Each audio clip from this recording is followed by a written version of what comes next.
Hi all, welcome to Learn IT. In the previous videos, we learned about AWS API Gateway, AWS Lambda functions, and serverless framework. In this video, we will learn about AWS DynamoDB, which is a NoSQL database service. So what is AWS DynamoDB? AWS DynamoDB is a NoSQL database service and it can deliver a single digit millisecond performance at any scale. So no matter how many records you have, no matter how many instances you have for NoSQL database service, it will always deliver a single digit millisecond performance. It is very flexible. It supports key value and documents as objects. It and the supported document formats are JSON, HTML and XML. It is serverless, it is fully managed and multi-region durable database service, and it has built-in security, backup and restore facilities, and in-memory caching for internet scale applications. Now let's look at the main features of AWS DynamoDB. If we talk about performance, AWS DynamoDB gives us high performance at any scale.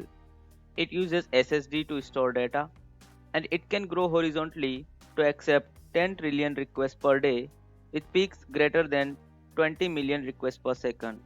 So it can accept 20 million requests per second, and it can grow horizontally automatically. And it provides DAX, that is DynamoDB Accelerator Service, which we can use to improve in-memory cache and which helps us to improve read performance of our DynamoDB tables by up to 10 times.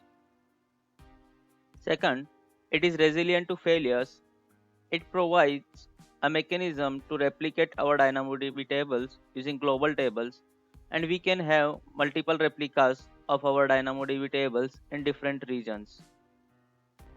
And every update performed on any of the replicas gets propagated to other replicas, and eventually consistent replicas ensures a single point of failures. So if there is any failure in any of the region and we lose a complete DynamoDB table, then we don't have to worry because we have a replica with the updated data in another region. Third, it is enterprise ready. AWS DynamoDB supports ACID transactions. So it always ensures atomicity, consistency, isolation, and durability of transactions. And also, data security is handled properly in AWS DynamoDB. It always encrypts all the data at rest by default, and encryption and at rest enhances the security of data by using encryption keys stored in AWS Key Management Service.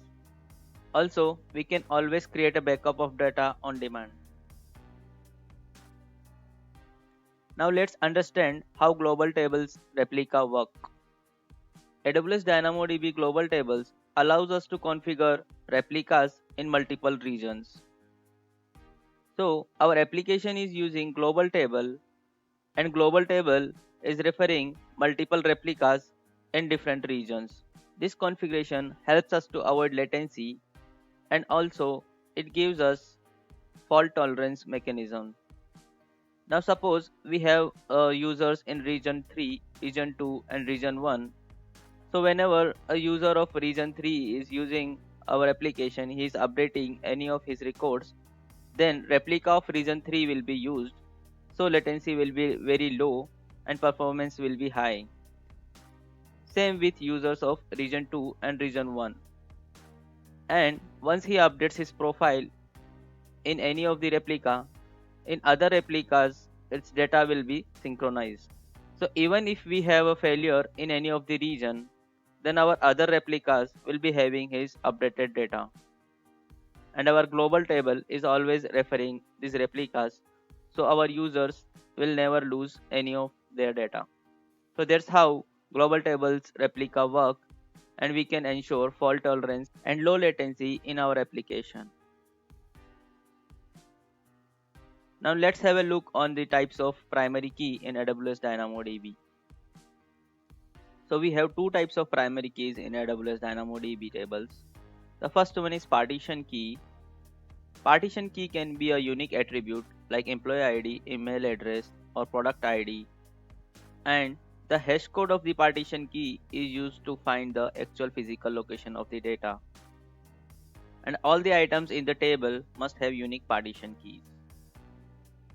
And the second one we have is composite key, and it is combination of partition key and sort key. It is useful when there are multiple items in the table for the same partition keys.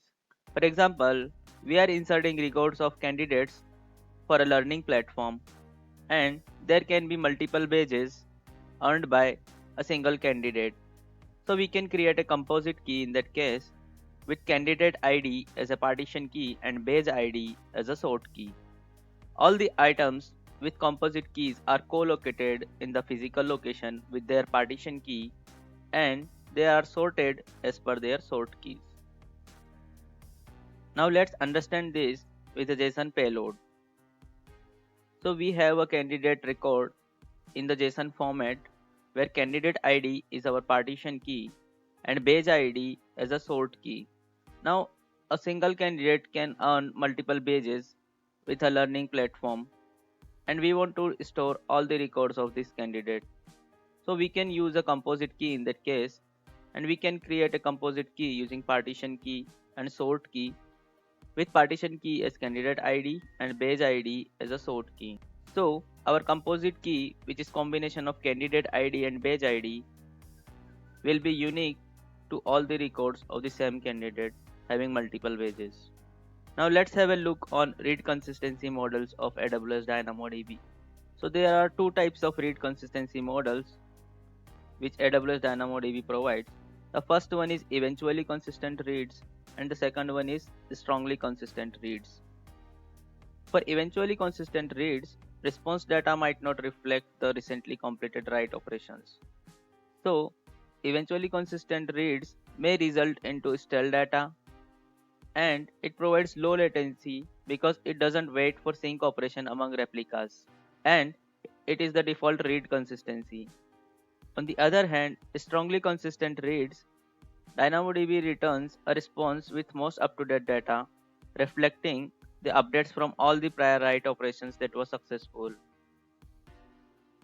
And strongly consistent reads may have higher latency than eventually consistent reads because it waits for all the sync operations among different replicas.